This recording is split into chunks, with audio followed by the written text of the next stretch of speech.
समुद्र विज्ञान को, भौतिक भूगोल को हम पढ़ने वाले हैं आज की क्लास में। लगभग पृथ्वी के सतह पे 71% भाग जो है वह जल से ढका हुआ है कि आमतौर पे हम मुख्यतः 5 महासागरों की यहाँ पे वर्णन विवेचना करते हैं। सबसे पहले हैं आपके पास में यहाँ पे आर्कटिक महासागर। आर्कटिक महासागर को क्या लिख रहे हैं आप लोग? सबसे पहले सबसे छोटा, उतला और सबसे ठंडा। जैसे हमारे महाद्वीपों पे पहाड़, पठार, मैदान, ढलान ये देखने को मिलती है, क्या इन महासागरों में भी देखने को मिलती है? कॉन्टिनेंटल शेल्फ का मतलब होता है कि महाद्वीप का वह हिस्सा जो समुद्र में ही डूबा हुआ है। एक तरीके से स्लोप, एक तरीके से ढाल है, नीचे की तरफ जा रहा है, पानी ऊपर की तरफ आ रहा है, ये ढाल नीचे की तरफ जा रही है। स्लोप जो है यहाँ पे बहुत ही हल्का होता है। अब हम लोग किसके बारे में लिखेंगे? महाद्वीपीय ढाल, कॉन्टिनेंटल स्लोप के बारे में। ध्रुवीय आसपास क्षेत्र के अंदर ठंडी जलधारा है, वो इक्वेटर की तरफ, भूमध्य रेखा की तरफ आकर के गर्म क्षेत्रों को ठंडा करेगी, तो इससे विश्व में तापमान का संतुलन बना रहता है। Good morning and a very warm welcome back to all of you. आप सभी का स्वागत है दोस्तों एक बार फिर से हमारे अपने संभव बैच में। देखिए दोस्तों, ये हमारा जो संभव बैच है काफी महत्वपूर्ण है और आगामी परीक्षा के दृष्टिकोण से अगर देखा जाए दोस्तों, आपके पास में समुद्र विज्ञान को, भौतिक भूगोल को हम पढ़ने वाले हैं आज की क्लास में, और आज क्लास संख्या 8 रहने वाली है। आज की क्लास के अंतर्गत दोस्तों हम जानकारी में लेने वाले हैं प्रमुख जो महासागरीय स्थलाकृतियां हैं, महासागरीय धाराएं हैं, ओशनिक करंट्स है। क्लास काफी सारगर्भित आप लोगों के लिए रहने वाली है। क्लास के साथ में फोकस बनाए रखिएगा। हम क्लास में आगे बढ़े उससे पहले एक बेसिक जानकारी, अगर आप 1 ईयर, 2 ईयर और 3 ईयर यूपीएससी टारगेटेड प्रोग्राम में एनरोल करना चाह रहे हैं तो आप हमारे हिंदी, इंग्लिश और इंग्लिश यानी प्रहार, टाइटन बैच, 2 ईयर टारगेटेड संकल्प, पिनकल बैच और 3 ईयर टारगेटेड प्रारंभ बैच जो कि हिंदी इंग्लिश दोनों में अवेलेबल है, उसे एक नॉमिनल प्राइस के ऊपर एनरोल कर पाएंगे दोस्तों। और यहाँ आपको सीटीआर बेस्ड क्लासेस मिलेंगी, क्लास के उपरांत टेस्ट, देन रिवीजन, और ये सीटीआर मॉडल आप लोगों के लिए जो लेसन लर्निंग से लेकर के जो अभ्यास की प्रक्रिया होती है उससे लेकर के जो उत्तर लेखन, ये सारी चीजें उसी के साथ में कवर किया जाने वाला है। तो चलिए आगे बढ़ते हैं और आज के जो है शीर्षक के ऊपर दोस्तों हम लोग थोड़ी सी बातचीत करना यहां से शुरू करते हैं। सबसे पहले दोस्तों हम लोग बात करने वाले हैं महासागरों के बारे में। तो सबसे पहले तो हमारे क्लास की जो हेडिंग है वह लगा लीजिए आप लोग, पुट अप द हेडिंग। आज की हेडिंग क्या है हमारे दोस्तों? महासागर, परिभाषा और वर्गीकरण पढ़ेंगे इसका थोड़ा सा।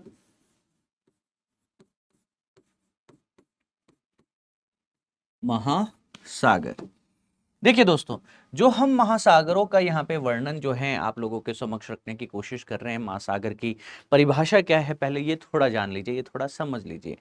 डेफिनेशन ऑफ ओशन, महासागर की परिभाषा लिख सकते हैं साथ साथ में। लगभग पृथ्वी के सतह पे 71% भाग जो है वह जल से ढका हुआ है ना। ये एक विशाल, निरंतर खारे पानी का जो निकाय है जो महाद्वीपों के चारों ओर फैला हुआ है, इसे ही महासागर कहा जाता है। तो लगभग सबसे पहली चीज मैं क्या लिखता हूं कि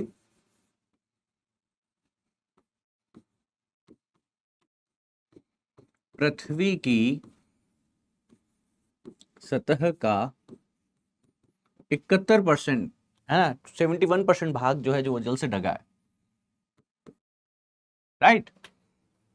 इसके अलावा अगर आपको परिभाषित ही करना है तो आप इसको इस तरीके से परिभाषित कर सकते हैं कि लगभग आप एक विशाल और निरंतर खारे पानी का जो निकाय कह दूं, एक विशाल निरंतर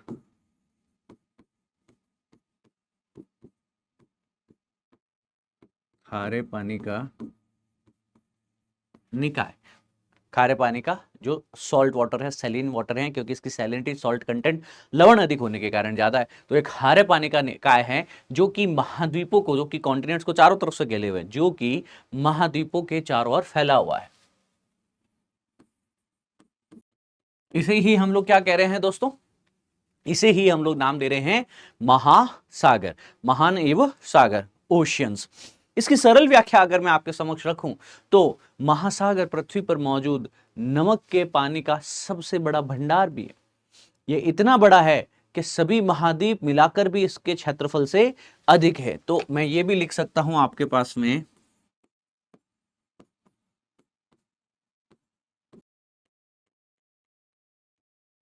तो तो हमेशा आपको महासागर का, ओशियंस का ही जो है कहीं न कहीं क्षेत्रफल जो है वह ज्यादा यहां देखने को मिलने वाला है दोस्तों, राइट।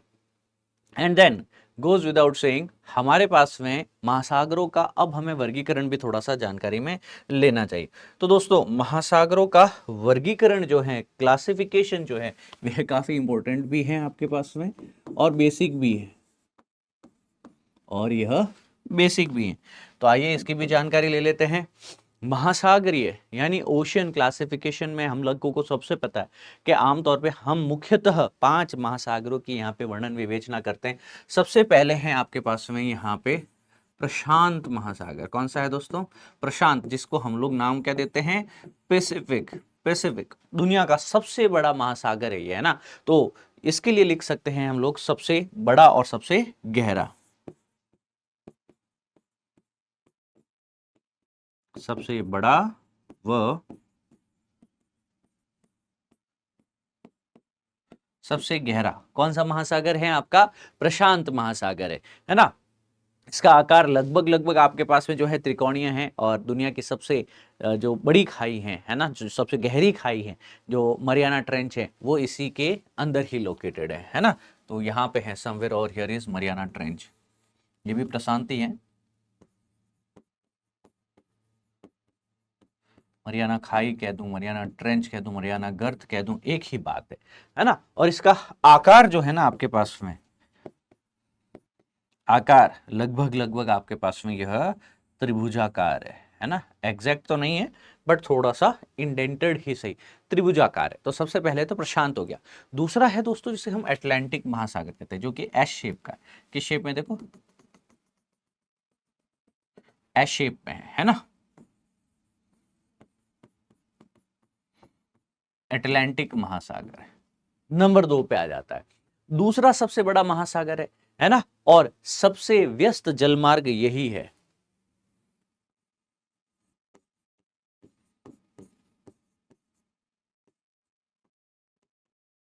दूसरा सबसे बड़ा महासागर और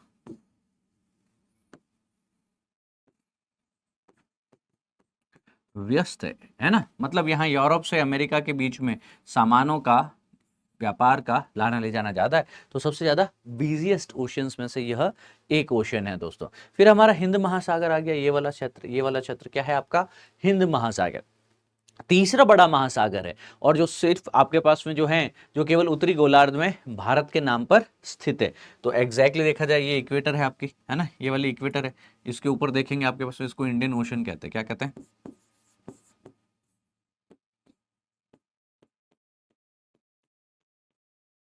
हिंद महासागर।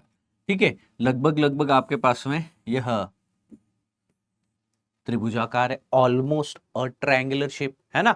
तीसरा सबसे बड़ा है।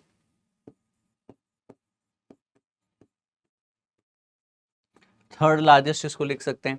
और इसके आगे अगर हम देखेंगे दक्षिण में, तो ये अंटार्कटिका महाद्वीप के चारों तरफ जो पानी है, इसको हम सदर्न ओशन लिखते हैं, इसको हम दक्षिणी महासागर लिखते हैं। इसको अंटार्कटिक महासागर भी कुछ किताबें लिखती हैं, पर हम इसको सदर्न ओशन यानी दक्षिणी महासागर लिखने वाले। क्या लिखने वाले हैं?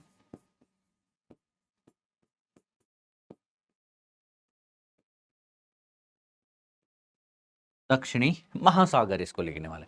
दक्षिणी महासागर जो है दोस्तों, वो लगभग 60 डिग्री, ये है आपके पास में एक line,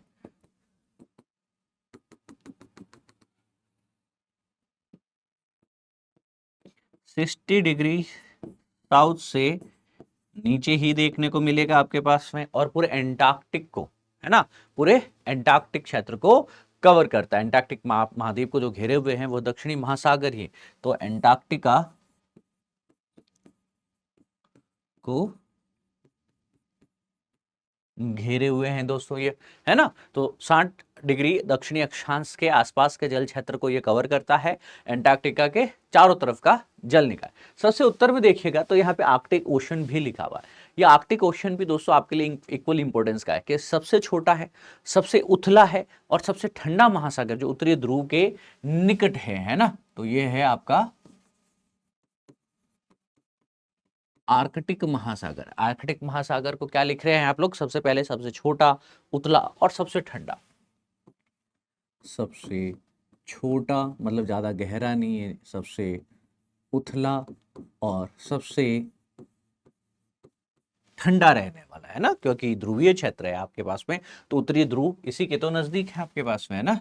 north pole, north pole उत्तरी ध्रुव इसी क्षेत्र में, आर्कटिक पे ही लोकेटेड है आपके पास में। सो यहाँ पे आते आते यह चीजें आपके लिए अवश्यंभावी महत्व की हैं और परीक्षा में भी उपयोगी सिद्ध होने वाली। आई गेस आप लोगों को पूरी दुनिया में महत्वपूर्ण ओशंस कौन से हैं इसकी तो जरूर जानकारी हो चुकी है। अब जब हम ओशन की परिभाषा समझ चुके हैं, अब जब हम ओशंस का वर्गीकरण जान चुके हैं, हम जानकारी लेने की चेष्टा करते हैं कि इस ओशन में भी क्या, जैसे हमारे महाद्वीपों पे पहाड़ पठार मैदान ढलान ये देखने को मिलती है, क्या इन महासागरों में भी देखने को मिलती है। आइए एक नया सा आपके पास में क्या रखते हैं,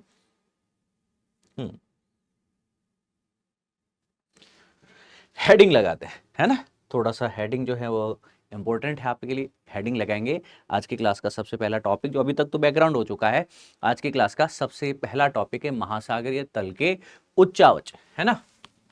तो यहां लिखेंगे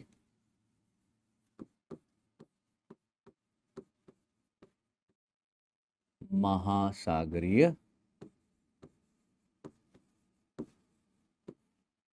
उच्चावच। उच्चावच का क्या मतलब है दोस्तों, उच्चावच का मतलब होता है रिलीफ स्ट्रक्चर्स, है ना। तो महासागर का जो नितल होता है, महासागर का जो फ्लोर होता है, यानी समुद्र के नीचे की सतह, महाद्वीपों की तरह ही इस पे भी विभिन्न आकृतियां देखने को मिल सकती है, विभिन्न लैंडफॉर्म स्थलाकृतियां देखने को मिलती हैं, जिन्हें ओशन रिलीफ्स कहा जाता है, ठीक है ना। अच्छा, यहाँ पे इसको एक एनालॉजी, एक तरीके से जो है सादृश्य अगर इसमें करके बताऊं मित्रों आपको, तो कल्पना कीजिए कि अगर समुद्र का सारा पानी अगर हम हटा दें, तो नीचे हमें कई पहाड़, कई मैदान, कई खाइया, कई पठार देखने को मिलेंगे। यही महासागरीय नितल के उच्चावच है। तो सबसे पहले, सबसे इंपॉर्टेंट जो महासागरीय उच्चावच क्षेत्र है, वह आप लोगों के समक्ष में रखने की चेष्टा करता हूं, और यह है महासागरीय यानी कॉन्टिनेंटल शेल्फ। महाद्वीपीय इसको कह सकते हैं, महासागरीय तो नहीं होगा, महाद्वीपीय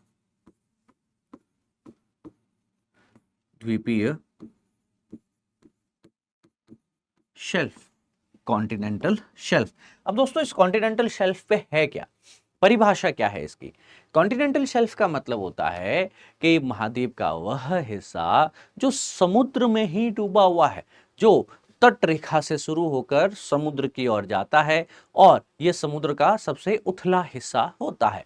तो इसकी परिभाषा लिखेंगे, क्या होता है कॉन्टिनेंटल शेल्फ, महाद्वीप का ही हिस्सा है जो समुद्र में डूबा हुआ है। यह है क्या, महाद्वीप है, कॉन्टिनेंट का ही हिस्सा है, और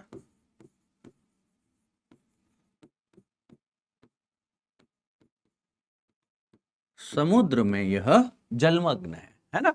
तो इसको निमज्जन तट भी कहते हैं, कॉन्टिनेंटल शेल्फ भी कहते हैं इसको। अब जो हमारी जो तट रेखा है, कोस्ट लाइन है,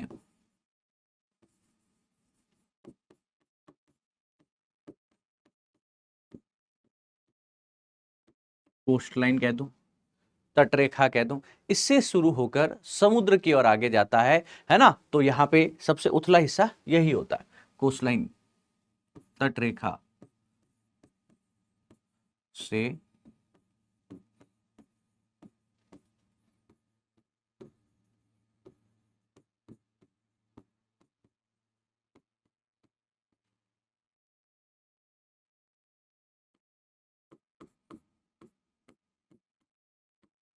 समुद्र की ओर जाता है ये हिस्सा।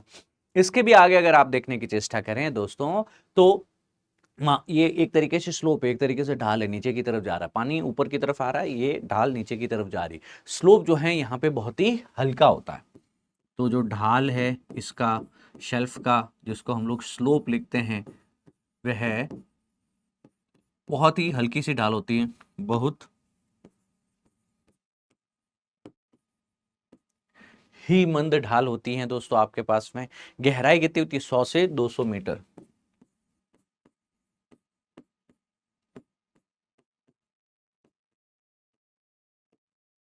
गहराई कितनी है दोस्तों इसकी? 100 से 200 मीटर की ही गहराई होती है ना? महत्व क्या है कि दुनिया के सबसे समृद्ध मत्स्य केंद्र जो फिशिंग ग्राउंड है, पेट्रोल के भंडार है, उसका ये सोर्स है ना? तो सोर्स है ये, किस चीज का सोर्स है? फिशिंग का, मत्स्य का।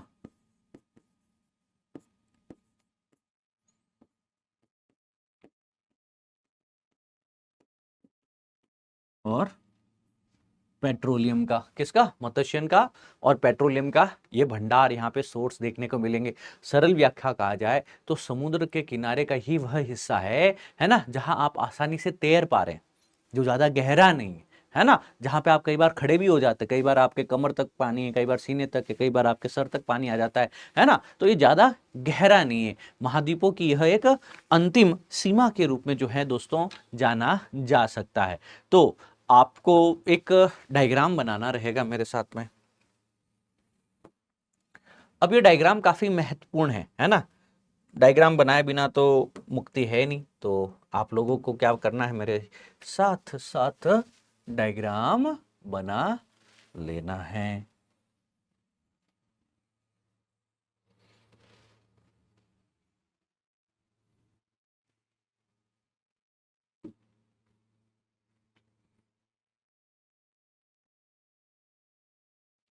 है ना? हाँ। अब इस पे दोस्तों हम लोग थोड़ा सा ड्रॉ करने की कोशिश करेंगे। क्या ड्रॉ करने की कोशिश करेंगे? सबसे पहले तो बनाएंगे महाद्वीप। क्या बना रहे हैं दोस्तों? सबसे पहले महाद्वीप। महाद्वीप यहां से शुरू करेंगे। ये रहे आपके पास में महाद्वीप। महाद्वीप को थोड़ा सा ऊपर उठा हुआ भी हम लोग दिखा सकते हैं।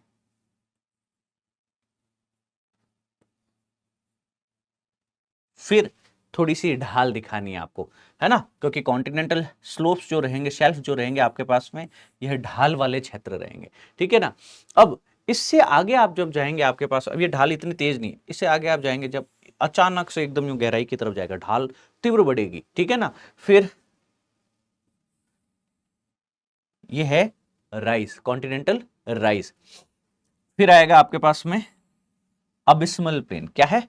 Abysmal plane. जैसा इधर बनाया है वैसा ही ठीक इधर भी बनाना है कि सर पहले तो कॉन्टिनेंट है ना, माउंटेन्स हैं, फिर हल्का सा कॉन्टिनेंटल स्लोप दिखाना है आपको, कॉन्टिनेंटल स्लोप, कॉन्टिनेंटल शेल्फ दिखाना है, इसकी ढलान कम रखनी है। फिर अचानक से ही इसकी जो है गहराई बढ़ेगी, फिर इसका थोड़ा सा राइज भी देखने को मिलेगा, फिर यह समुद्र नितल जो है वह आगे की तरफ भी बढ़ेगा। अब ये सारे चीजें जो है आप लोगों को थोड़ा अच्छे से सीखना रहेगा, अच्छे से समझना भी रहेगा। सारी चीज समझाऊंगा, थोड़ा सा वेट और पेशेंस के साथ में मेरे साथ में बने रहना दोस्तों।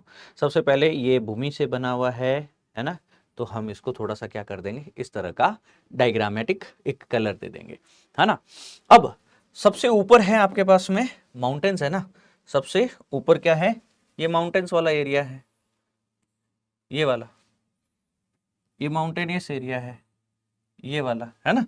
तो इसको हम कर देंगे, क्योंकि कॉन्टिनेंट दिखाना है ना, महाद्वीप दिखाना है हमको, तो हम कर देंगे इसको थोड़ा सा ग्रीन, थोड़ा सा क्या कर दिया, इसको ग्रीन कर दिया हम लोगों ने, है ना, कि भाई यहाँ पे है ना पहाड़ है, पठार है, मैदान है, वनस्पति है इत्यादि, ग्रीन वगैरह, इस पर थोड़ा सा कलर दे दिया।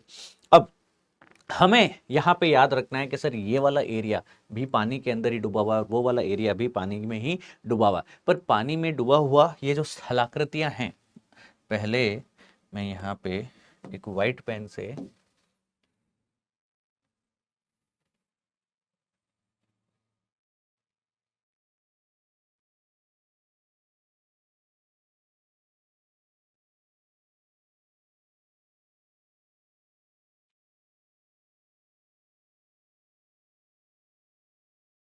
थोड़ा सा समझ लेना आगे पीछे बनेगा डायग्राम, पर हाँ ठीक है, मजा आएगा सीखने में। ये पूरा क्या हो गया आपके पास में, ओशन हो गया। ये क्या हो गया, ऊपर वाले दोनों कॉन्टिनेंट वाले भाग हो गए। ये क्या है आपके पास में, जिसको हम मिड ओशनिक रिज कह रहे हैं। रिज का क्या मतलब हुआ आपके पास में, समुद्र के अंदर से क्या निकल रहा है, लावा निकल रहा है, और यही लावा जो है आपके पास में स्थलाकृतियों का निर्माण भी कर दे रहा है। यहाँ पे I'll get this brown color,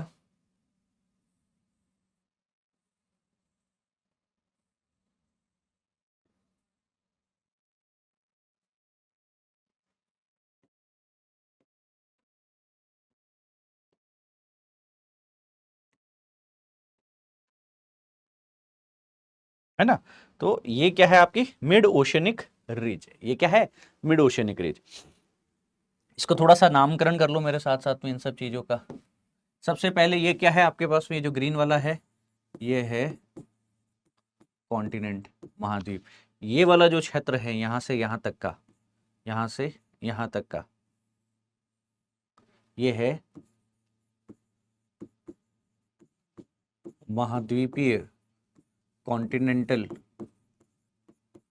shelf. ठीक है, अब ये अचानक से जो ढाल बढ़ चुकी है ये है आपके पास में कॉन्टिनेंटल स्लोप, यहां से यहां तक का एरिया।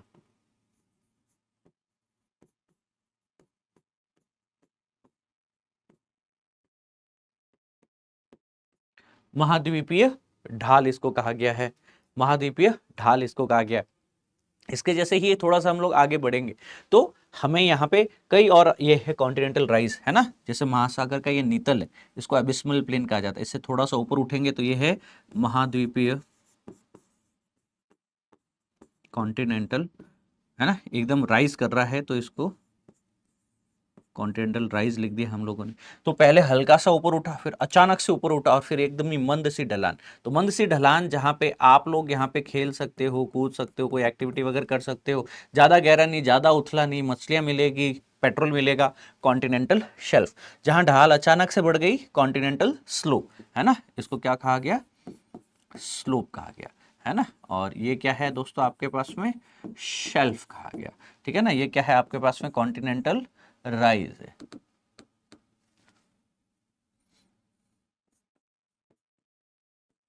अब ये वाला जो समुद्र का पैंदा है, एकदम मैदान है, इसको कहा गया है अबिस्मल प्लेन। क्या क्या क्या कहा गया है, महासागरीय नितल।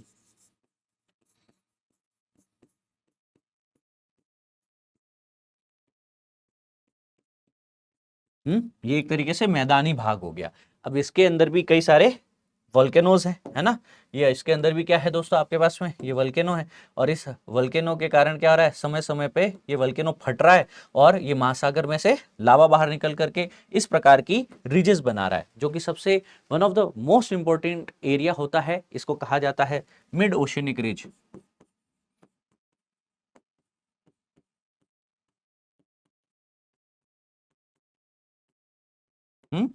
अच्छा, इसको हिंदी में लिखा जाएगा मध्य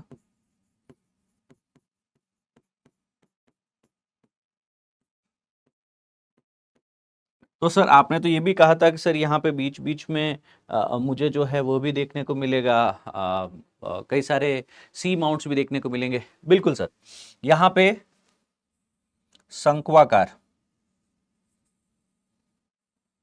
आकृति के सी ग्योर्ड्स भी आपको देखने को मिलेंगे, है ना। पर हो सकता है कई बार आपके पास में इनकी आकृति इस प्रकार की भी हो सकती है, इनकी आकृति इस प्रकार की भी हो सकती है कि यह समुद्र से बाहर भी निकल सकते हैं। इनकी ऊंचाई जो है वह समुद्र से बाहर भी हो सकते हैं। ठीक है ना, तो उस वक्त इनको क्या कहेंगे सर हम लोग,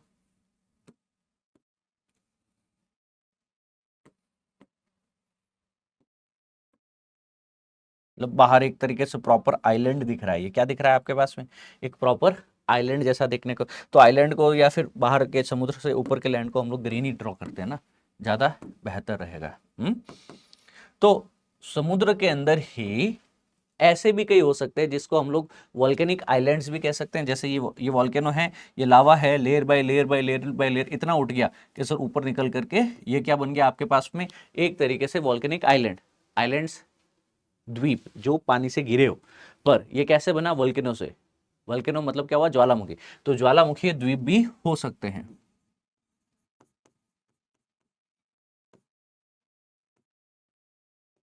जो भी समुद्र के नीतल की ही स्थलाकृति है आपके पास में। और फिर ये क्या हुआ गुरुजी, ये भी एक तरीके से ज्वालामुखी स्थलाकृति है, पर ये पहाड़नुमा आकृति जो कि समुद्र के नीतल पे मैदान पे है, पर ये ऊपर तक नहीं, इसकी हाइट इतनी नहीं है कि ये इस मीन सी लेवल माध्य समुद्र तल से ऊपर रहे। तो इनको सी ग्योर्ड्स कहा जाता है। इनको क्या कहा जाता है आपके पास में, GUYOT, सी ग्योर्ड्स, है ना। महासागर में छोटी छोटी छोटी छोटी पहाड़ियां पाई जाती हैं, इनको सी ग्योर्ड्स भी कहा जाता है दोस्तों। तो ओवरऑल आपको ये सारी चीजें समझ में आई है ना। हम लोगों ने इसमें से सबसे पहला डायग्राम जो बनाया वो कौन सा है दोस्तों, महाद्वीपीय शेल्फ का, कॉन्टिनेंटल शेल्फ का। इधर भी वही होगा आपके पास में कि सर सबसे पहला आएगा कॉन्टिनेंटल शेल्फ, फिर आएगा कॉन्टिनेंटल स्लोप, फिर आएगा कॉन्टिनेंटल राइज। अब याद ये रखना है दोस्तों कि यह दोनों ही भाग किसके हैं, ये दोनों ही भाग है किसके, ये दोनों ही भाग हैं कॉन्टिनेंट के, है ना। ये वाला हिस्सा कॉन्टिनेंट है, ये वाला हिस्सा क्या है आपका, ओशियन है। ये चीज याद रखेंगे, ये है आपका ओशियन की स्थलाकृतियां। पर कॉन्टिनेंट का ही वह हिस्सा जो ओशियन के अंदर सबमर्ज हो, यहाँ पे कोस्ट लाइन है, यहाँ पे क्या है आपकी तट रेखा है, और इसी कोस्ट लाइन में ही वह क्या देखने को मिलेगा दोस्तों, आपको सबमर्ज देखने को मिलेगा, सबमर्ज देखने को मिलेगा। आ भी क्लियर। ये डायग्राम तुम लोग ने बनाया, सभी ने ड्रॉ किया ये डायग्राम, हाँ बहुत ही इंपॉर्टेंट है दोस्तों। मैं फिर कह दूं आप लोगों को आगामी परीक्षा के दृष्टिकोण से भी। अब इसके आगे आती है आपके पास में ढाल, महाद्वीपीय ढाल। महाद्वीपीय शेल्फ के बारे में हम लोग लिख चुके हैं, महाद्वीपीय शेल्फ के बारे में हमने पॉइंटर्स लिखे। अब हम लोग किसके बारे में लिखेंगे, महाद्वीपीय ढाल, कॉन्टिनेंटल स्लोप के बारे में। अब जो ये महाद्वीपीय ढाल को हम लोग पढ़ रहे हैं दोस्तों, जिसको हम लोग ढाल मतलब स्लोप भी लिख रहे हैं, कॉन्टिनेंटल स्लोप भी लिख रहे हैं, इसमें एक चीज आप लोगों को अवश्यम भावी रूप से याद रखना है कि महाद्वीपीय शेल्फ का अंत यहाँ पे हो रहा है और गहरे समुद्र की मैदान के बीच की शुरुआत का क्षेत्र है। तो ये क्षेत्र है क्या आपके पास में, महाद्वीपीय, महाद्वीपीय शेल्फ, कॉन्टिनेंटल शेल्फ और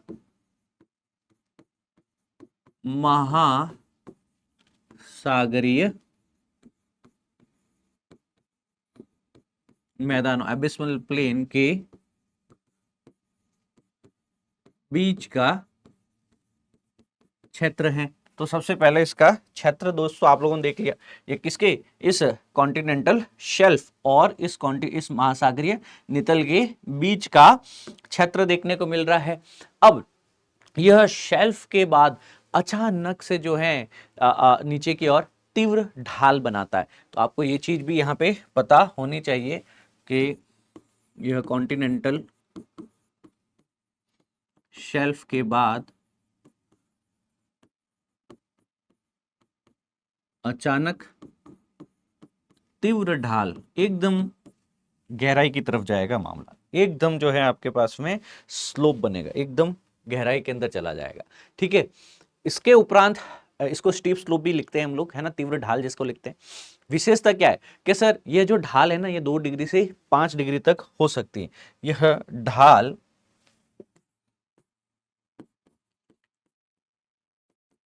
कितनी हो सकती है, 2 डिग्री से 5 डिग्री तक की हो सकती है, ठीक है ना।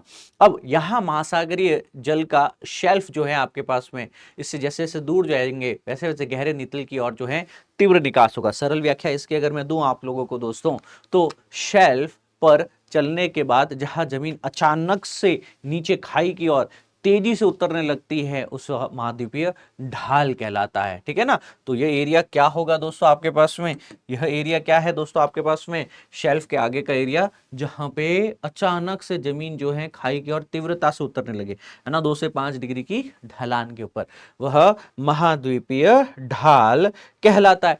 अब महाद्वीपीय ढाल से भी हम लोग थोड़ा सा एक कदम आगे बढ़ने की चेष्टा करते हैं। महाद्वीपीय ढाल के उपरांत हम जो है इस महासागर के एबिस्मल प्लेन, महासागरीय नितल, महासागरीय मैदान को पढ़ते हैं। चलिए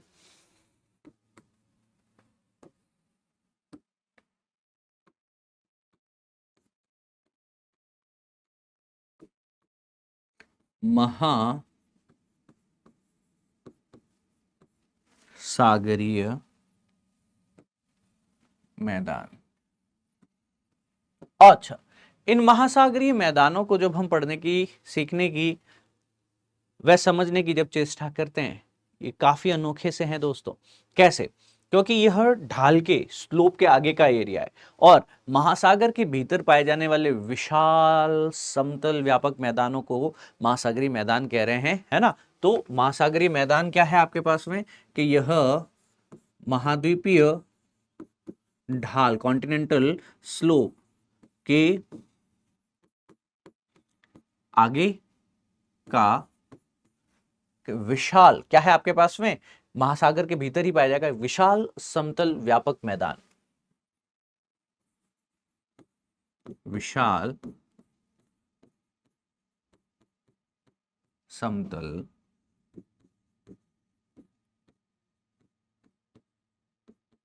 व्यापक मैदानी भाग है। और इसी को ही जो है हम लोग एबिस्मल प्लेन कह दो, इसी को ही महासागरीय मैदान कह दो, महासागरीय नितल कह दो, कहा जाता है। ऑब्वियसली मैदान है तो ये क्या होगा आपके पास में दोस्तों, फ्लैट होगा। ये क्या होगा दोस्तों आपके पास में, सपाट होगा, है ना, राइट। अपार्ट फ्रॉम इट एक और चीज आप लोगों को ध्यान रखनी है कि सर इसकी गहराई अगर हम दोस्तों देख के चले आपके पास में 3000 से 6000 मीटर तक की है। कितनी है, 3000 से 6000 मीटर तक इसकी गहराई देखने को मिलती है ना। और काफी इसकी जो है आपके पास में सबसे बड़ी चीज क्या होगी, क्योंकि मैदान हमेशा सेडिमेंट से बनते हैं। मैदान हमेशा किससे बनते हैं आपके पास में, बारीक जो तलछट होती है।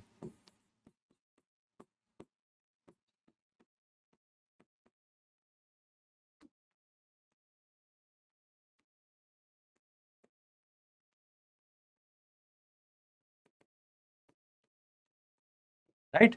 अच्छा, ये जो है आपके पास में कई बार जो है आपके पास में मिट्टी कह दूं मैं, जो इसको है ना, डस्ट कह दूं मैं इसको, सॉइल कह दूं, सैंड कह दूं इसको, तो महाद्वीप का भाग यहाँ खत्म हो चुका है और समुद्र के बीच मौजूद जो एक विशाल अंधेरा और शांत मैदान है ना, ऑब्वियसली काफी गहराई है ना, तो यहाँ पे क्या होगा आपके पास में, प्रकाश नहीं पहुंचेगा। प्रकाश नहीं पहुंचेगा तो क्या होगा आपके पास में, यहाँ पे अंधेरा देखने को मिलेगा, है ना। अंधेरा क्यों है आपके पास में, क्योंकि काफी गहरा, ये 6000 मीटर, 8000 मीटर, काफी गहरा क्षेत्र देखने को मिल रहा है आपको। ये जो हमारा एबिस्मल प्लेन है वो, तो एबिस्मल प्लेन जो है काफी इंपॉर्टेंट है दोस्तों आपके पास में। इसके भी आगे एक और चीज, एबिस्मल प्लेन एक बार देख लो, ये वाला है जो महासागरीय मैदान है ना, ये इसके भी आगे है आपके पास में। फिर आती हैं दोस्तों ये मध्य महासागरीय कटक, क्या आती है, मिड ओशियनिक रीज जिसको कहा जाता है, मध्य महासागरीय कटक, मिड ओशियनिक रिज। अब दोस्तों ये मध्य महासागरीय कटक है क्या, कि दो अंतर महासागरीय प्लेटों के टकराने से, है ना, या फिर कई बार उनके दूर हटने से जो यहाँ पे हजारों किलोमीटर लंबी जो है पर्वत श्रृंखलाएं बनती हैं महासागर के बीचों बीच वाले क्षेत्र के अंतर्गत। तो यहां आप लोग कह सकते हैं कि यह क्या है, दो अलग अलग प्रकृति की, है ना, दो अंतर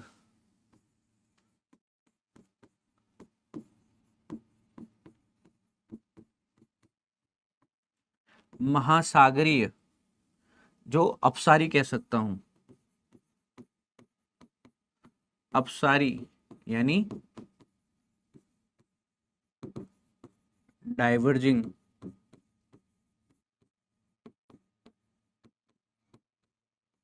प्लेट किनारों पर, प्लेट किनारों पे बनेगा तो नीचे से दो प्लेटें हैं वो आपस में दूर चली जा रही, नीचे का मैग्मा बाहर आ रहा है और वॉल्केनिक माउंटेन्स बना रहा है, हजारों किलोमीटर लंबी जो है पर्वत श्रृंखलाएं बन जाती हैं।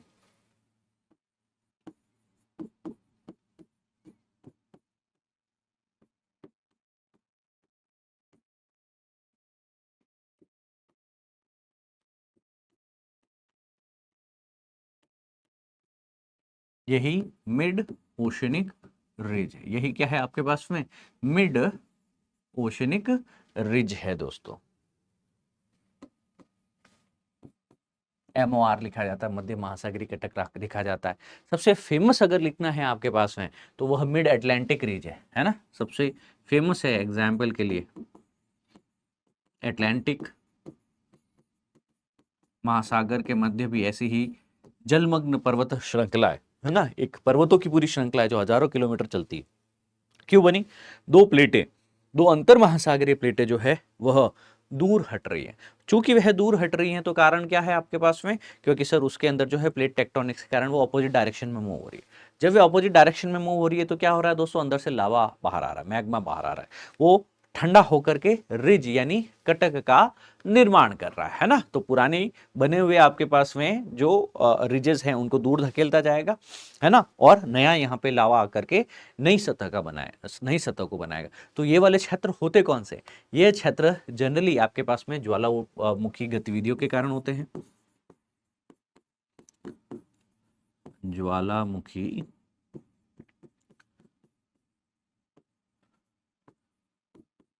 विधियों के कारण निर्मित होते हैं। दूसरा, इन है ना एक पर्वत नुमा स्ट्रक्चर होती है ना, और दोनों प्लेटों के बीच में नया लावा आकर के जम करके नई सतह बना रहा है, तो इसको रचनात्मक क्या कहते हैं?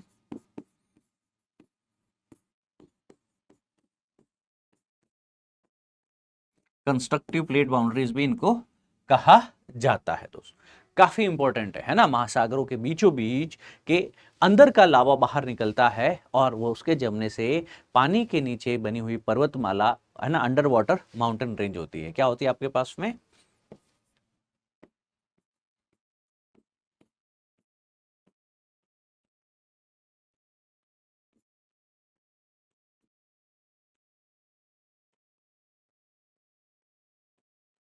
अंडर वाटर माउंटेन रेंज होती है ये वाली।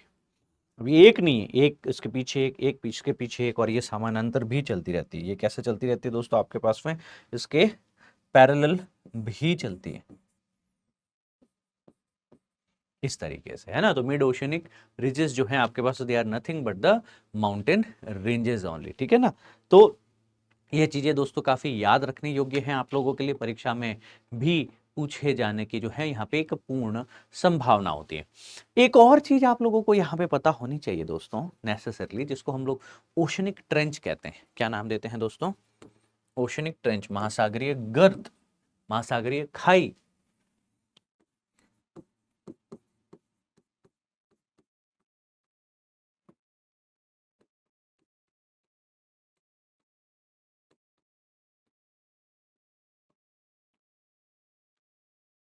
महासागरीय गर्त कह दो, महासागरीय खाई कह दो।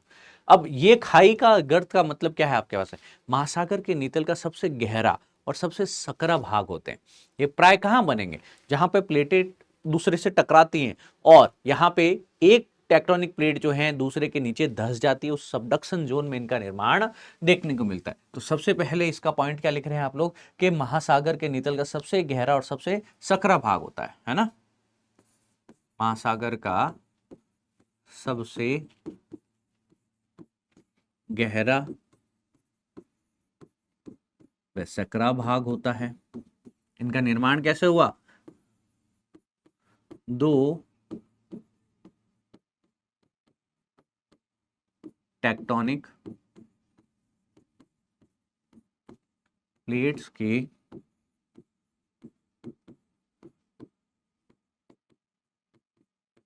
टकराव के कारण हुआ, है ना। टकराव से क्या हुआ आपके पास में? एक प्लेट जो कि भारी है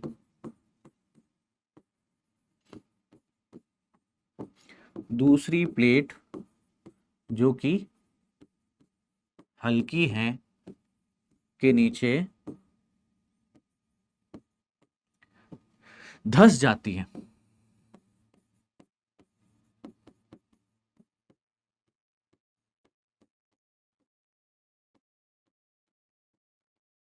सबडक्शन इसको कहा जाता है। जब ये दो प्लेटें टकराती हैं,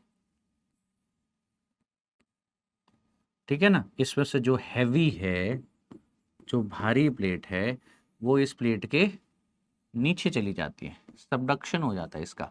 और इस सबडक्शन के कारण यहाँ पे एक खाई का निर्माण होता है, यहाँ पे एक गर्त का, यहाँ पे एक ट्रेंच का निर्माण होता है, ठीक है ना। तो यहाँ पे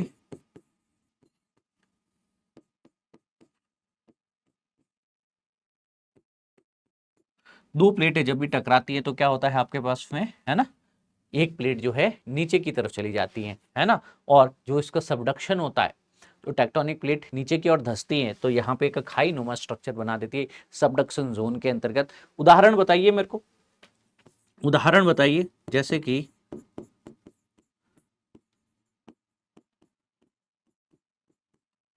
प्रशांत महासागर के अंदर दुनिया की सबसे गहरी खाई है मरियाना गर्त।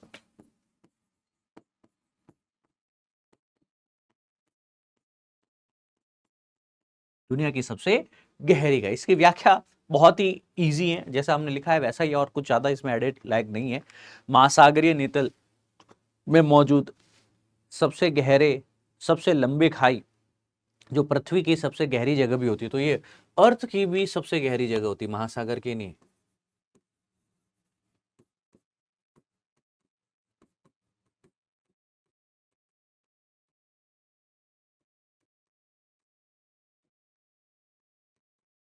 नेचुरली अगर कहा जाए, प्राकृतिक रूप से कहा जाए, तो ये ट्रेंचेस ही जो हैं वह क्या है आपके पास में, पृथ्वी की सबसे गहरी जगह के रूप में जानी जाती हैं दोस्तों।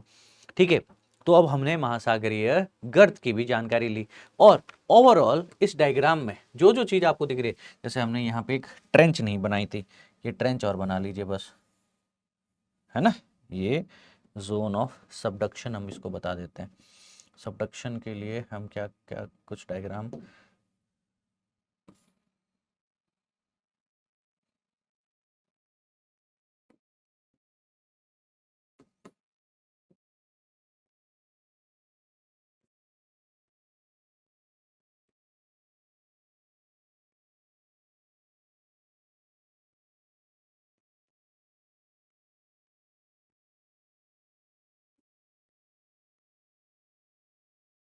ठीक है, ये आपके पास में जोन ऑफ सबडक्शन हो गया, जिसको हमने महासागरीय खाई बोल दिया। तो ओवरऑल एक तो ये डायग्राम आपको हाथ से ड्रॉ करना आना चाहिए, shelf, slope, rise, trench, mid oceanic ridge, guyots, seamounts, है ना, और वोल्केनिक आइलैंड्स, है ना, बस ये बेसिक सारी चीज़ें हैं जो हमको साथ साथ में लिखनी थी, और आप लोगों ने लिखी भी है, मैं ऐसी आशा करते हुए चलता हूँ आप लोगों से। अब हम लोग दोस्तों एक और चीज पे काम कर रहे हैं साथ साथ में,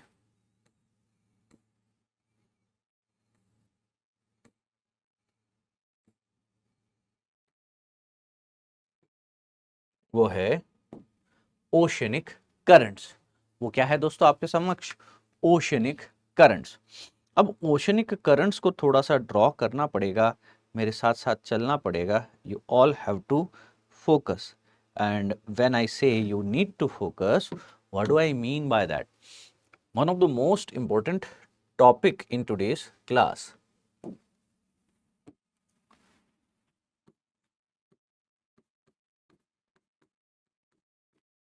महासागरीय धाराएं।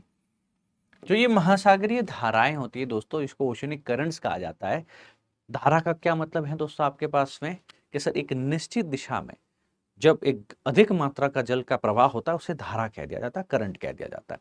ओशन में भी हो सकता है क्या, महासागरों में भी हो सकता है, बिल्कुल हो सकता है ना। तो परिभाषा स्वरूप इसको लिखा जाए तो महासागरीय धाराएं महासागरों की सतह पर या महासागरों की गहराई पर चलती हैं, और एक निश्चित दिशा में चलती हैं, नियमित रूप से चलती हैं, और एक विशाल जल राशि होती है ना। जस्ट लाइक महासागर में ही कोई अलग से नदी बह रही हो, महासागर का बाकी का पानी जो चल रहा है वो धीमे चल रहा है, पर वो पानी जो है, जो विशाल जल राशि जो है, ओशनिक करंट जो है, ओशनिक जल धारा जो है, वो बहुत ही तीव्र गति से चलती है, निश्चित दिशा में चलती है, नियमित चलती है, रेगुलर चलती है दोस्तों।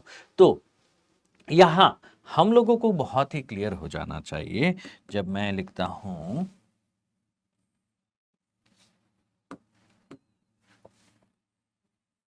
तो ये क्या कह रहा है, पूरी दुनिया में जितने भी हमने ओशियंस अभी पढ़े, उन ओशियंस में क्या है, आपके पास से कह रहा है कि सर एक जो बहुत ही बड़ी मात्रा में जल राशि जो है वह उसकी सतह पे या गहराई पे बहती है ना, उसकी सतह पे बहती है या उसकी समुद्र की, ओशियन की गहराई में बहती है। दूसरा क्या बोला, एक निश्चित दिशा में बहती है। दूसरा क्या बोला आपके पास में, एक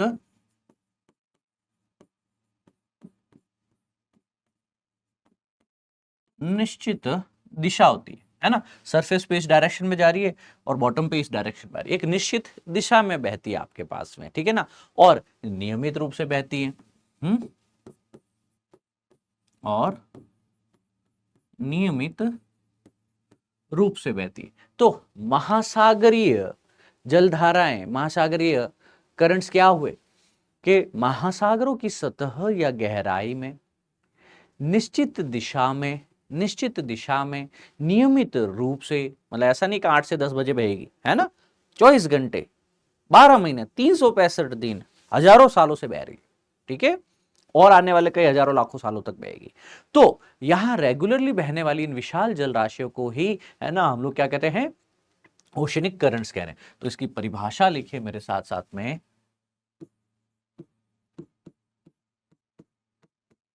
महासागर की गहराई में या सतह पर एक निश्चित दिशा में या निश्चित दिशा में निरंतर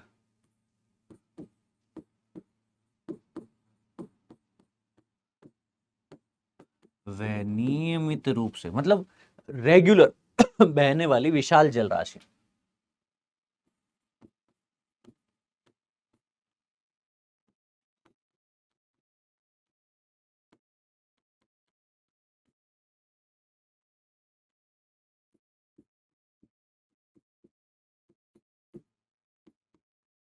बहने वाली विशाल जल राशियां होती हैं, है ना, इन्हें महासागरीय धाराएं कहते हैं। ठीक है, ये चीज क्लियर है। तो कल्पना कीजिए कि आपके पास में समुद्र के अंदर ही पानी की बड़ी बड़ी नदियां हैं जो हमेशा एक ही रास्ते पे चल रही, जो हमेशा एक ही पथ को, सतह के ऊपर इस दिशा में जा रही है, गहराई में इस दिशा में जा रही है, एक ही पथ को, एक ही रास्ते को फॉलो कर रही है, महासागरीय धाराएं कहलाती हैं, है ना। अब ये धाराएं जो है आपके पास में, इनके पीछे, है ना, कि सर कितनी गुण धर्मिता इंपॉर्टेंट हो गई है दोस्तों, कि सर एक निश्चित दिशा में बहेगी, सतह पे बहेगी या गहराई में बहेगी, निरंतर नियमित बहेगी, है ना, और इनको हम महासागरीय जलधारा कह रहे हैं। अब इनके कई महत्वपूर्ण कारक हैं कि सर क्यों यहां पे गहराई पे या सतह पे बह रही है, क्यों एक ही दिशा में बहती जा रही है, क्यों रेगुलर नियमित बहती जा रही है। तो इसके कई सारे फैक्टर्स हैं, कई सारे कारक हैं। कारकों में सबसे पहला कारक जो है पानी को बहाने वाला, वह होता है पवन। दूसरा जो कारक जो पानी के बहाव के लिए जिम्मेदार होता है, महत्वपूर्ण होता है, इसे हम लोग लिखते हैं तापमान, टेम्परेचर। फिर जो एक इंपॉर्टेंट द्योतक होता है उसे कहते हैं लवणता, लवणता, सैलिनिटी। तद उपरांत यहां पे पृथ्वी के घूर्णन, कोरियोलिस फोर्स की भी हम लोग बात करते हैं, कोरियोलिस फोर्स, पृथ्वी के घूर्णन का जो कारक हो सकता है। तो यहां पे आते आते यह सारी चीजें जो हैं हमारे लिए एक महत्व रखती हैं। कोरियोलिस फोर्स की भी दोस्तों हम लोगों ने यहाँ पे साथ साथ में बात करनी। तो क्या क्या रीजन्स हो सकते हैं, पृथ्वी में किन किन कारणों से यह धाराएं बह सकती हैं, इनकी हम बात करेंगे। ये मोटे मोटे तौर पे आपको ऐसा कुछ देखने को मिलेगा। पैसिफिक में भी आपके पास में ये चल रही है ना, पैसिफिक प्रशांत महासागर में चल रही हैं, अटलांटिक महासागर में भी ये चल रही हैं, हिंद महासागर में भी चल रही हैं आपके पास में, इवन जो दक्षिणी महासागर है वहां चल रही है, आर्कटिक के आसपास में भी ये चल रही है ना। तो यहाँ पे इनका दो नेचर हो गया, एक है जो लाल कलर की है, एक है जो नीले कलर की। लाल कलर की है जो इक्वेटर का गर्म पानी जो है ध्रुवीय क्षेत्र में ले जा रही है, इक्वेटर का गर्म पानी जो है यह ध्रुवीय क्षेत्र में ले जा रही है। जो लाल कलर की है, जो लाल कलर की जलधारा है, जो सतह पे चलती है, सरफेस पे चलती है महासागर में। दूसरी है नीले कलर की, कोल्ड करंट कहते हैं, है ना, ठंडी जलधारा है। अब ये जो कोल्ड करंट है ये नीचे बहता है, है ना, समुद्र के नीचे गहराइयों में बहता है। समुद्र के सॉरी जो ध्रुवीय ठंडा पानी है उसको इक्वेटर की तरफ लाने का काम करती है। ध्रुवीय ठंडा पानी है उसको इक्वेटर की तरफ ला रही है, ध्रुव के ठंडे पानी को इक्वेटर की तरफ ला रही है, ध्रुव के ठंडे पानी को इक्वेटर की तरफ ला रही है ना, ध्रुव के ठंडे पानी को इक्वेटर की तरफ लेके जा रही है। सो हमें यह चीज क्लियर है और होनी भी चाहिए कि सर महासागरीय जल धाराएं मुख्यतः दो प्रकार की हैं, वार्म एंड कोल्ड करंट, है ना, गर्म जल धारा व ठंडी जल धारा। अब जो ये गर्म जल धाराएं हैं आपके पास में, इनका एक वर्गीकरण सा है, वह हम थोड़ा सा जानने की कोशिश कर लेते हैं, है ना। तो यहां तक तो ये सारी चीजें क्लियर हुई ही हैं। अब हम लोग यहां पे लिखते हैं महासागरीय जल धाराओं का वर्गीकरण, क्लासिफिकेशन। इनका वर्गीकरण लिखते हैं, इनका क्लासिफिकेशन लिखते हैं। क्लासिफिकेशन दो तरीके से लिखेंगे हम। तो महासागर की जो धाराएं हैं आपके पास में, उनके मुख्य रूप से उनके तापमान के आधार पे वर्गीकृत किया गया है। वर्गीकरण का आधार क्या है?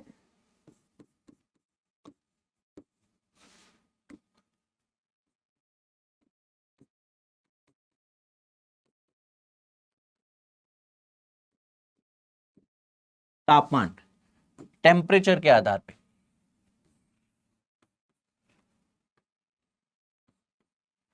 कौन कौन सी हो सकती है मित्रों टेम्परेचर के आधार पे? या तो गर्म होगी या ठंडी जल धाराएं होंगी।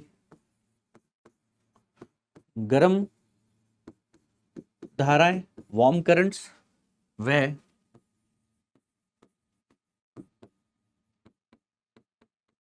ठंडी धाराएं कोल्ड करंट्स, है ना।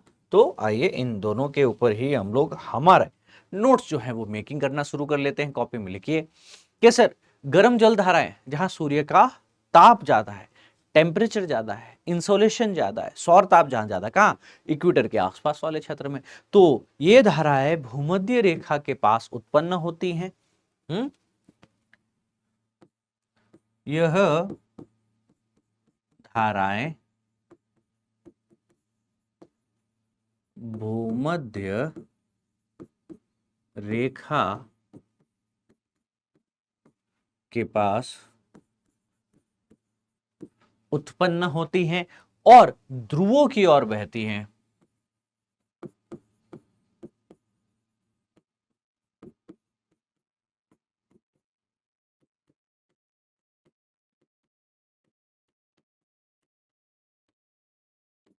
है ना। तो ये मान के चलिएगा मोटा मोटा इनका काम कुछ ऐसा होता है, इक्वेटर के आसपास का जो गर्म पानी होगा, इक्वेटर के आसपास का गर्म पानी होगा, इसको यह ध्रुव की ओर ले जाने का काम करेगी, इसको यह पोल्स की तरफ ले जाने का काम करेगी। ठीक है, समझ में आ रहा है सर? तो इनका तापमान जो है उस क्षेत्र के अंदर जल के तापमान से अधिक होता है आपके पास में। तो आसपास में लिखेंगे कि जो गर्म जल धाराएं हैं इनका तापमान किसी भी क्षेत्र में जहां ये बह रही हैं वहां के जल के तापमान से अधिक होता है ना।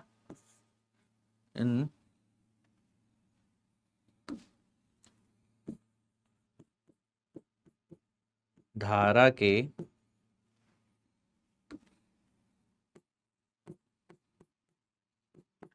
जल का तापमान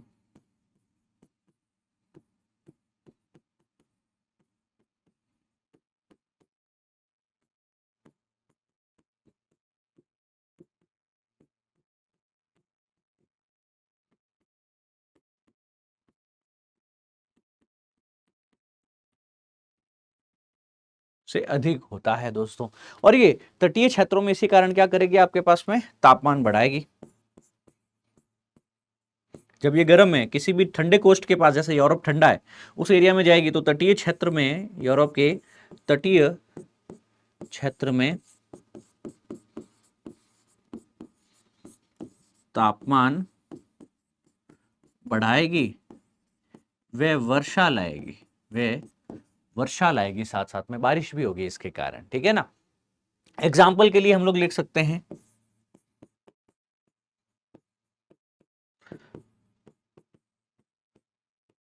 गल्फ स्ट्रीम के बारे में लिख सकते हैं, है ना।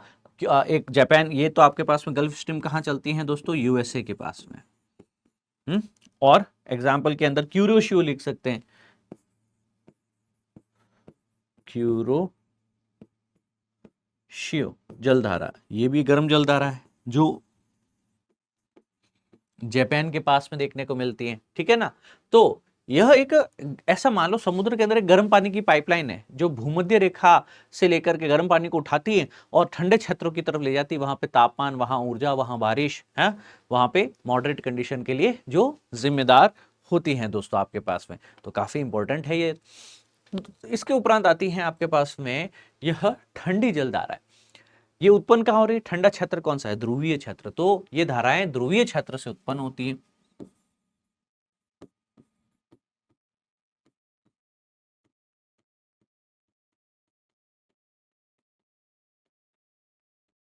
ध्रुवीय क्षेत्र से उत्पन्न होकर के अपना ठंडा पानी जो है भूमध्य रेखा की ओर लेके जाती है।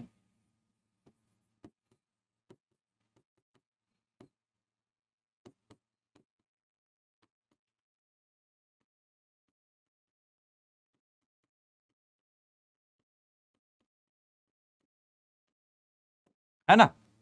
इस उपरांत अगर देखा जाए आपके पास में, तो जिस भी क्षेत्र में जाएगी, क्योंकि ठंडा पानी लेकर आ रही है ध्रुवों से, तो उस इसका जो तापमान रहेगा उसके आसपास के एरिया के तापमान से जो है कम होगा। हम्म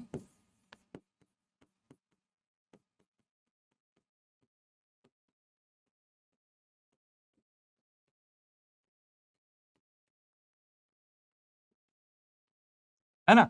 उस क्षेत्र से तो क्या देखने को मिलेगा? कम देखने को मिलेगा। तो ये कोई भी तटीय क्षेत्र में जाएगी, है ना, वहां क्या करेगी? आपके पास में तापमान को कम कर देगी।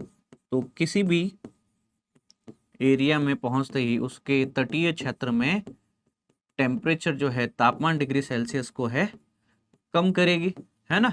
अच्छा, तापमान कम करेगी, हाई प्रेशर कंडीशन बनेगा, बारिश होगी? बोले नहीं होगी। इसके कारण क्या होगा दोस्तों? आपके पास में शुष्क परिस्थितियां बनेगी।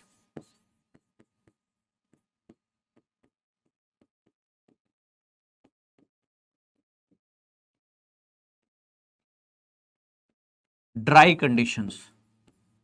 अब जब ड्राई कंडीशंस है, इसका क्या मतलब? वो आपके पास में कि लंबे समय तक, 100 साल, 1000 साल, करोड़ों साल तक अगर एक क्षेत्र में लगातार तट के आसपास ठंडी जलधारा बह रही है, वहां पे टेम्परेचर कम है, हाई प्रेशर है, इसके कारण वहां पे जो ड्राई कंडीशंस है, बारिश ही नहीं हो रही, तो मरुस्थलों का निर्माण होता है फिर उस क्षेत्र में, है ना। तो कोई भी एरिया देख लो, कोई महाद्वीप जिसके आसपास से ठंडी जलधारा जा रही है, ओशियन की कोल्ड करंट जा रही है, वहां आपको क्या देखने को मिलेगा? औसतन आपको उस क्षेत्र के अंतर्गत शुष्क परिस्थितियां, उस क्षेत्र में मरुस्थल देखने को मिलेंगे। तो यहां पे क्या करेगी? आपके पास में मरुस्थल जैसी परिस्थितियों का निर्माण करने वाली है ना।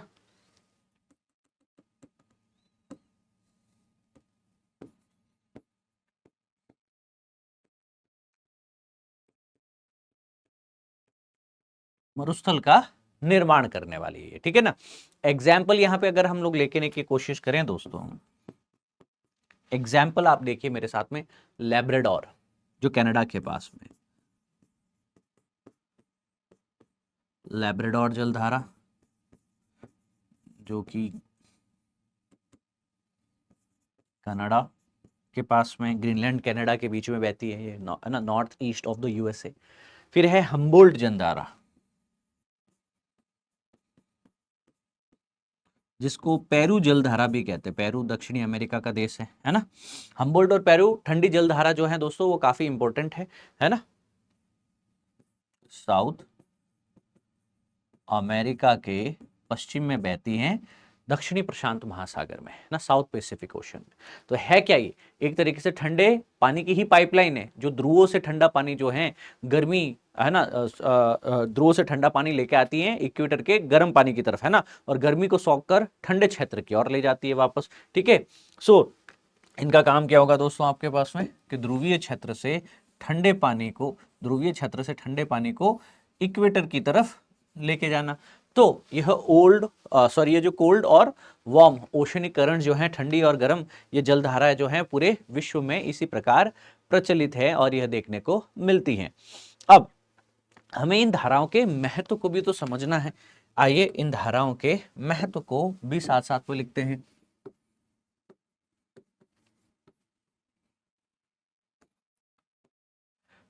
राइट इन धाराओं के महत्व की बात करें दोस्तों, महासागर जो है, ओशन जो है दोस्तों आपके पास में है ना, इसका एक इंपॉर्टेंस होता है। इंपॉर्टेंस ऑफ ओशनिक करंट्स के अंतर्गत आप लोग लिखने की चेष्टा करेंगे कि महासागरीय धाराएं वैश्विक जलवायु और मानव जीवन दोनों के लिए ही काफी इंपॉर्टेंट है ना। इनका महत्व किसके लिए है? एक तो है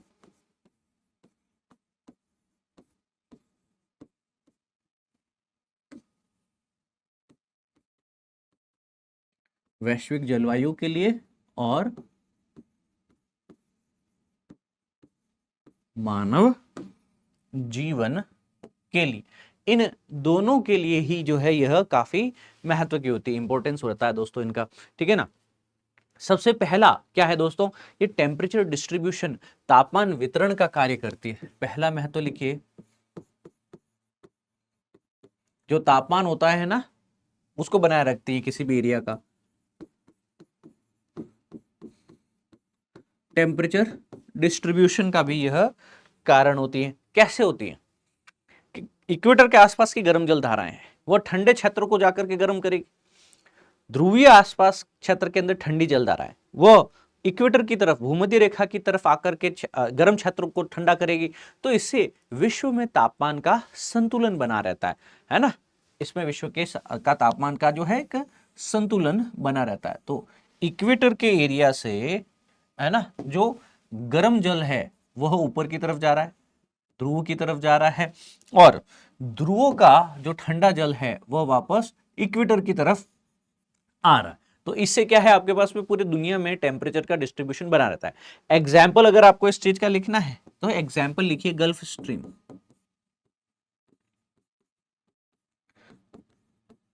गल्फ ऑफ फ्लोरिडा से लेकर के यूरोप की तरफ ये बहने की चेष्टा करती है, ठीक है ना। अब ये गल्फ स्ट्रीम जो है आपके कारण, ये इसी गल्फ स्ट्रीम के कारण क्या होता है कि यूरोप, क्योंकि गर्म पानी है, गल्फ ऑफ फ्लोरिडा इक्वेटर के आसपास का गर्म पानी उठा करके ये यूरोप तक लेके जाती, और ये गल्फ स्ट्रीम जो है आपके पास में यूरोप के पश्चिमी तटों को, बंदरगाहों को सर्दियों में भी जमने से रोकती है ना। यूरोप के पश्चिमी बंदरगाहों को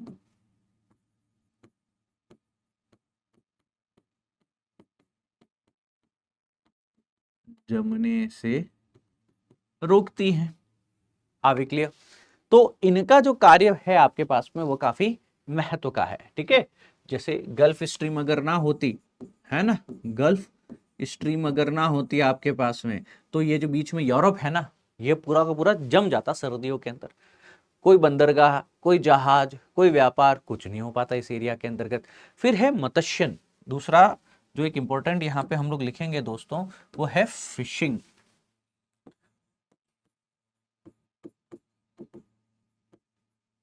मत्स्यन, फिशिंग। अब इस मत्स्यन या इस फिशिंग के अंतर्गत क्या हो रहा है, इसको भी साथ साथ में लिखते चलिए कि सर जहां गर्म और जहां ठंडी जलधाराएं मिलती हैं, हमने कहा कि सर ये ऊपर जा रही है नीचे आ रही है, तो सर कहीं मिल भी तो सकती है ना बीच में। एग्जैक्टली तो लिखिए जहां गर्म व ठंडी जलधाराएं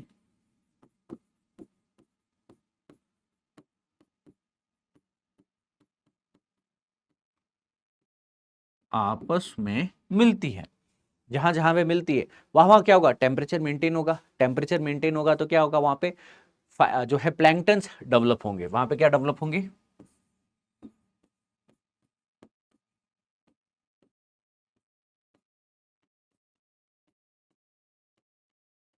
प्लैंक्टन्स डेवलप होंगे। ये क्या होता है, एक तरीके से घास होता है। मछलियां जैसे गाय घास खाती हैं, शाकाहारी पशु घास खाते हैं, जो हमारे भूमि के ऊपर जानवरों के लिए, मछलियों के लिए ये एक तरह की घास होती है, प्लैंक्टन्स। अब ये प्लैंक्टन्स का तेजी से विकास होगा, और ये प्लैंक्टन्स ही क्या है आपके पास में,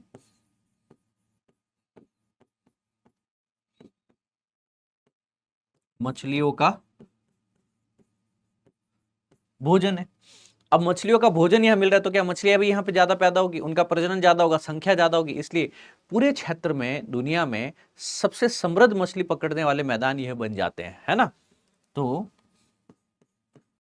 एग्जाम्पल दीजिए।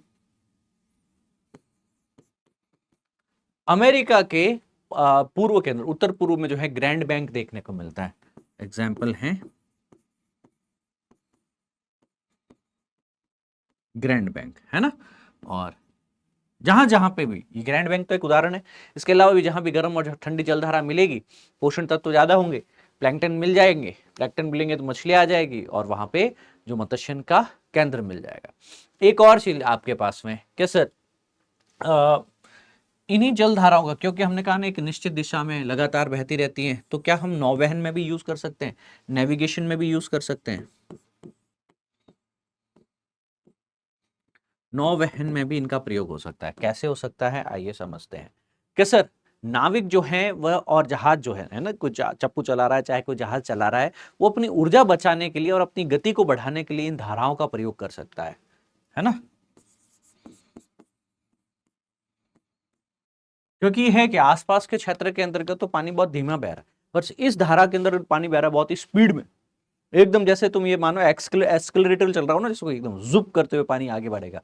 तो अगर तुमने अपनी नाव उधर डाल दी तो तुम्हारी नाव भी बिना इंजन की स्पीड के, बिना ईंधन के एक निश्चित दिशा जो है पकड़ लेगी, है ना, और इससे ऊर्जा भी, फ्यूल भी बचेगा आपका।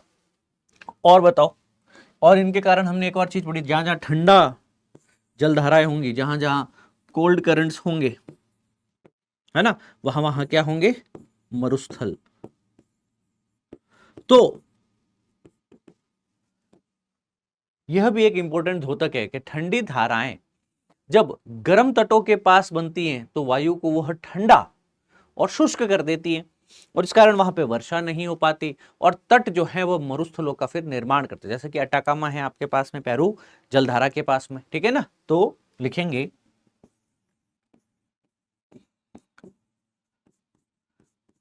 ठंडी धाराएं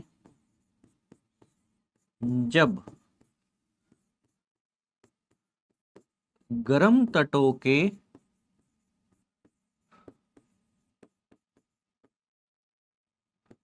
पास बहेंगी तो क्या होगा दोस्तों, आपके पास में ठंडी जलधारा है, तापमान कम करेगी, तापमान करेगी तो वायु को ठंडा करेगी, तो वायु को ठंडा करके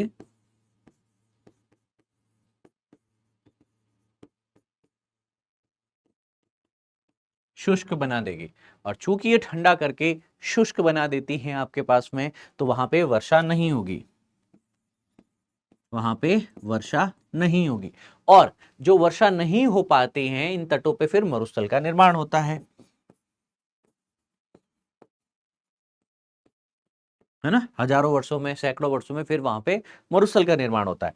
एग्जाम्पल दूं मैं यहाँ पे, पेरू जलधारा, पेरू ठंडी जलधारा है, कोल्ड करंट है, यह पेरू के आसपास बहती है, तो दक्षिण अमेरिका में इसी कारण वहां अटाकामा,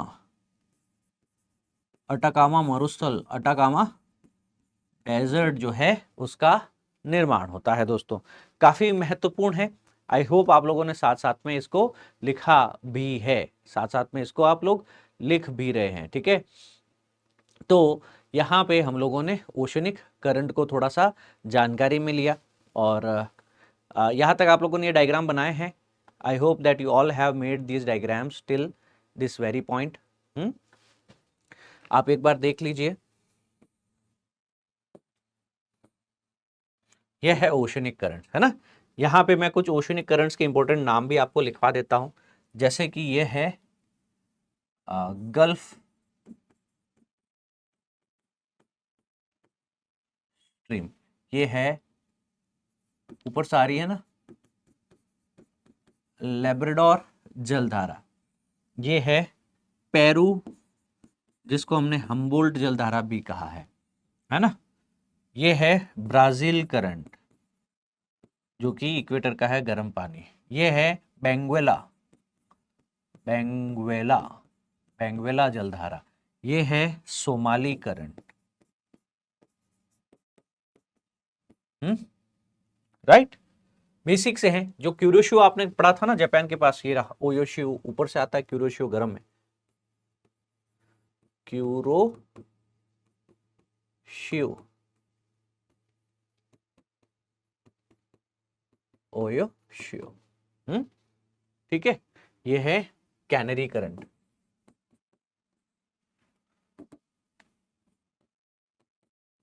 कैनरी जलधारा, ठंडी जलधारा। ये है north Atlantic drift, north Atlantic drift, यही यूरोप को गर्म रखता है। ऊपर है नॉर्वेजियन करंट, ऊपर है नॉर्वेजियन करंट। ठीक है, ये जलधाराएं काफी इंपॉर्टेंट होती हैं दोस्तों, आप लोगों के लिए परीक्षा में काफी उपयोगी भी सिद्ध होने वाली है। तो आज के लिए हम लोग इतना ही रखने वाले हैं, कि आगे की जानकारी हम अगले चैप्टर में डिस्कस करेंगे। थैंक यू बच्चा party, I take your leave now for the day. Thank you, जय हिंद, सर्वदा शक्तिशाली, गॉड ब्लेस यू ऑल। पढ़ते रहिए, क्लास कैसे लगी कमेंट करके जरूर बताइएगा दोस्तों। मिलते हैं अगले लेसन में।